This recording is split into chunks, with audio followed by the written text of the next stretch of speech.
O que você precisa saber para eu te contratar na minha empresa? Olá, meu nome é Franklin Martins e você está no canal Franklin Martins. Eu estava refletindo sobre o meu início como desenvolvedor web e me recordo de algumas dúvidas recorrentes. Por exemplo, quais são as tecnologias em alta? Qual é a linguagem mais importante? O que você precisa saber do tipo mínimo necessário para começar a trabalhar nisso? Na época eu já sabia programar em C e já sabia a programação orientada a objetos com Java, mas eu não sabia nada sobre desenvolvimento web e muito menos o caminho que eu queria seguir. Eu lembro que naquela época um dos meus erros foi querer aprender de cara um framework da moda ou um framework promissor, e isso acabou me afastando mais do caminho correto. E hoje eu vou dizer aqui o caminho que eu recomendo para quem é iniciante, para quem trabalha comigo, para quem está no meu círculo de amigos, e com certeza seria o conselho que eu usaria para mim mesmo há 7 anos atrás. O primeiro ponto é aprender lógica de programação em si. Aqui eu vou deixar listado o que você precisa aprender numa lógica de programação, e você pode utilizar isso com alguma linguagem, tá? Você pode utilizar o Python ou JavaScript para te ajudar. Depois disso, entender um pouco mais sobre estrutura de dados. Entender ali como é que funciona uma estrutura de dados, ou como é que a gente armazena um dado em uma fila, uma lista, uma pilha. Como a gente pode filtrar, buscar, retornar de alguma forma. Então, esses tipos de conceitos de estrutura de dados, por enquanto, eles não são tão relevantes, mas no futuro, quando você for começar a desenvolver vários projetos, isso vai ficar um pouco mais recorrente, e aí tu vai entender a importância de estrutura de dados. Agora, saindo um pouco mais do campo da programação e entrando um pouco mais no desenvolvimento web. Antes de tudo, antes de eu falar sobre front-end ou back-end, você precisa entender como a internet funciona. O que é o protocolo HTTP, como é que funciona uma rede de internet. Bom, esses são conceitos, mais uma vez, que eles não são tão relevantes para um iniciante, mas eles vão servir como base para tu entender algumas coisas no futuro. Por exemplo, a gente abre uma porta ali, né, na 8080 ou na 80, e muitas das vezes as pessoas não sabem o que é isso, o que é uma porta, tipo, what the fuck, como assim, o que é 8080, porta 8080, por que localhost 3333? Então, esse mínimo necessário, que é entender um pouco de redes, entender um pouco de internet, ou como a internet funciona, ele vai te ajudar a não ficar tão perdido no futuro. Antes de entrar no desenvolvimento web em si, entender como a internet funciona é uma boa. Beleza, você já sabe programar, você já sabe programação orientada a objetos, já sabe que é estrutura de dados, já trabalhou com estrutura de dados em alguns desafios ou exercícios. E aí você também já sabe o que é internet, como é que ela funciona, como é que acontece uma conexão, como é que funciona uma rede local. E mais uma vez, antes de eu continuar, não precisa dominar, tá bom? Você só precisa aprender o mínimo necessário para não ficar tão perdido. Quando eu falo sobre entender como a internet funciona em rede, não estou dizendo para você fazer um curso inteiro de rede. Entenda só como é que funciona, não precisa saber o porquê de tudo. É só mesmo para você não ficar perdido. Entendendo isso, a gente vai para a primeira parte do desenvolvimento web, que eu recomendo para todo mundo, que é o desenvolvimento front-end. É no momento em que você aprende HTML, CSS e JavaScript. E aqui nesse momento, nessa parte do desenvolvimento, você não tem para onde correr. Você vai ter que fazer várias interfaces, vários projetinhos básicos sobre como desenvolver um site, como desenvolver uma tela de alguma coisa, como estilizar essa tela, como fazer com que ela seja interativa, tenha várias interações, botões, eventos, pop-ups, etc. Aqui, nesse momento, acontece uma coisa engraçada. A maioria dos desenvolvedores front-end, eles acabam misturando as coisas. Alguns começam a ir para o lado um pouco mais do web designer, e outros um pouco mais só para desenvolvimento em si, de uma interface. E aí que tá um negócio interessante. Web designer e desenvolvedor front-end, eles não são mutuamente exclusivos. O que é isso? Não é que o web designer não pode ser um front-end e um front-end não pode ser um web designer. Não. É que a pegada web designer, ela tá mais ligada para o design em si, para a experiência do usuário, para aquela parte linda e bonita da interface. E o front-end, ele tá um pouco mais ligado no quão performático aquilo vai ser, ou se da onde ele vai tirar os dados, se ele vai conseguir retornar esses dados e enviar esses dados para algum canto. Então é mais na pegada de funcional do que estético, o front-end no caso. Enquanto o web designer ele é focado muito mais na experiência do usuário e na estética do site ou da tela que você está desenvolvendo. Então aqui mais uma vez eu falo, não precisa saber de tudo sobre HTML, CSS e JavaScript.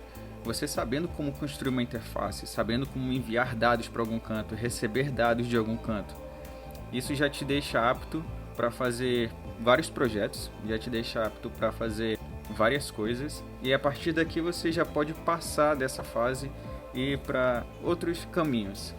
Bom, antes de eu continuar aqui no desenvolvimento web, parando um pouco aqui, você precisa entender como versionar esse seu código, como colocar ele em algum repositório. E eu não vou ficar falando sobre versionamentos antigos, tá? Eu vou falar sobre o que a gente usa atualmente, o que eu uso, o que todo mundo que eu conheço e com quem trabalho usa, que é Git. Tecnologia Git é basicamente uma forma de você versionar seu código e compartilhar esse código com alguém. Compartilhar não só o código em si, mas as versões dele. E aí vem um pouco mais de... Aí vem alguns fundamentos como branch, commits, pull request, tem bastante coisa aqui um pouco mais além de Git, mas entenda que nesse momento do seu aprendizado, antes de você já passar para o back-end, entenda um pouco sobre Git. Indo um pouco mais além, saindo dessa parte do desenvolvimento front-end e entendendo como é que funciona o Git da vida, a gente chega no desenvolvimento back-end. Mas antes de eu te falar o que você precisa fazer, como aprender back-end, tem alguns requisitos que eu acho muito essenciais antes de você já tentar se jogar nessa área. Um dos requisitos que eu acho assim indispensáveis para você aprender back-end, além de saber programar o básico ali, saber programar com orientação a objetos, é entender banco de dados. Isso aqui é muito interessante e eu acho que poucas pessoas falam sobre isso. O como o banco de dados ele é importante no desenvolvimento back-end. Claro que o banco de dados ele vai bem além só de guardar dados, tá? Aqui um banco de dados, quando eu falo em banco de dados, eu digo sobre o modelo de entidade de relacionamento, como fazer uma normalização para o modelo relacional, ou melhor, como fazer o modelo de entidade de relacionamento e o modelo relacional e deixar o seu banco de dados normalizado. A partir disso, você entender o que são consultas queries, a própria linguagem SQL. Isso aqui é interessante você entender, porque muitas das arquiteturas que a gente utiliza no back-end, no desenvolvimento back-end, a gente utiliza a camada model, que é justamente a camada que fica um pouco mais próxima do banco de dados. E muitas das vezes, o iniciante, quando chega no desenvolvimento back-end, ele já bate de cara com esse tipo de coisa e fica perdido, não sabe como é que funciona tais coisas. E você não consegue entender somente com a programação orientada a objetos. Isso aqui é algo um pouco mais além. Você vai entender como funciona o banco de dados, e aí quando você ficar de cara com alguma arquitetura, como o MVC, que a gente já vai falar, você já não fica tão perdido no projeto. Então aqui, o banco de dados é imprescindível, é uma coisa que você precisa saber antes de iniciar o desenvolvimento back-end, antes de tentar aprender essa área. E eu estou dando aqui ênfase em banco de dados relacionais, tá? Eu sei que o banco de dados não relacionais virou modinha alguns anos atrás, mas banco de dados relacionais é o que há, tá em todo projeto, todo mundo utiliza, é utilizado em muitas empresas. Não tem muito para onde correr. Bancos de dados não relacionais é um assunto um pouco mais além, não cabe nesse vídeo a gente falar sobre isso, mas banco de dados relacionais é o que você precisa saber antes de ir para o desenvolvimento back-end. Beleza, sabendo desses requisitos mínimos para entender o desenvolvimento back-end, quando você for estudar, eu sei que você vai ter que escolher uma linguagem, o JavaScript com o Node. Então aqui você vai ter que escolher qual linguagem mais você prefere. Às vezes é uma vaga, às vezes é a sintaxe, que é fácil para você entender. E aí tem ali um ambiente de desenvolvimento daquela linguagem. Falando agora sobre a arquitetura em si. Eu não vou falar todos os tipos de arquitetura. Eu vou falar aqui muitos frameworks utilizam, que é a MVC, Model View Controller, E ela é basicamente o pontapé de vários iniciantes, se não de todos. E como eu disse antes, alguns frameworks utilizam essa arquitetura, como o próprio Adonis, o Laravel, o Spring. Então eles utilizam essa arquitetura que é separar o código em camadas, onde ali a gente tem a camada o model, o controller, o view. A partir desse momento, você entendendo cada camada do seu software, você começa a entender um pouco mais além como é que funciona não só a arquitetura, como também como é que a programação começa a se encaixar nessa arquitetura.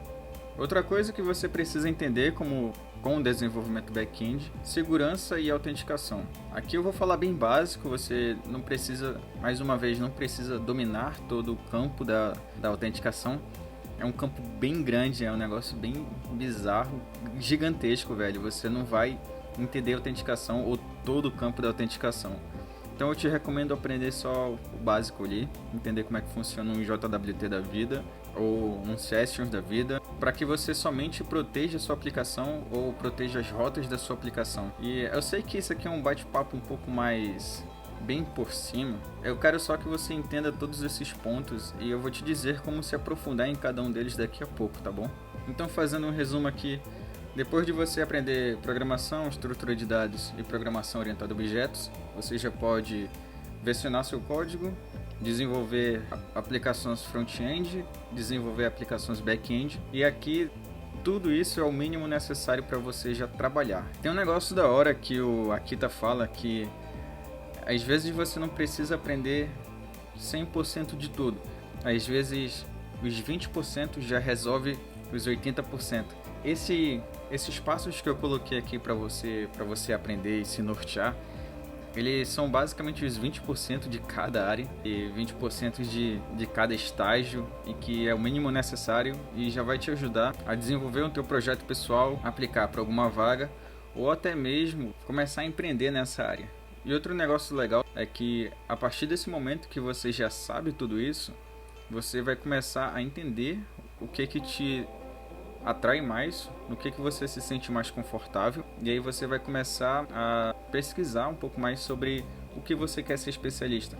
Eu, por exemplo, sou desenvolvedor full stack, mas eu curto bem mais o desenvolvimento back-end do que o front-end.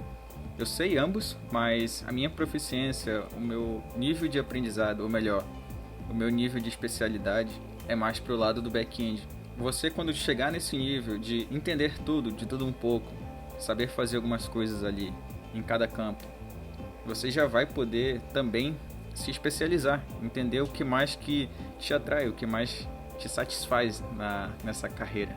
Então, a partir daí, você já deixa de ser um total iniciante. A partir do momento que você entende todos esses conceitos que eu falei aqui até agora, você já já não é mais um iniciante e já começa a ir para o nível um pouco mais além, o nível intermediário. E aí, para te ajudar nesse nível intermediário e seguir avançando, eu vou deixar no link da descrição e no primeiro comentário desse vídeo, ou melhor, no comentário fixado desse vídeo, algumas dicas e links que me ajudaram e que eu uso no meu dia a dia para aprender, ou até mesmo para me ajudar no meu dia a dia do trabalho. No mais é isso. Eu sei que foi bem bizarro, foi bem grande essa lista que eu coloquei aqui para vocês. Encare essa lista como uma forma de você enxergar o que você pode aprender, enxergar ali os caminhos mais seguros, né, para você não ficar tão perdido. Só que uma coisa interessante é que você não precisa totalmente concordar comigo em tudo. Vai ter momentos ali que você vai curtir outras coisas, como por exemplo no desenvolvimento front-end.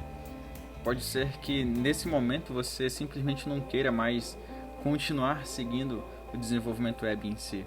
E aí nesse momento você queira somente ser um web designer ou aprender tecnologias voltadas mais para essa pegada de web designer. Então isso aqui, esse vídeo ele não é uma regra, tá? Ele é basicamente uma recomendação de caminho que você pode seguir para se desenvolver nessa carreira. E bora conversar no comentário, velho. Me fala aí o que você achou desse vídeo, ou como é que foi o início da tua carreira, como é que você tá agora, nesse momento, o que você tá aprendendo, como é que tá o seu desenvolvimento aí na programação. E se isso te ajudou de alguma forma, cara, pode dar um um likezinho no vídeo e até a próxima.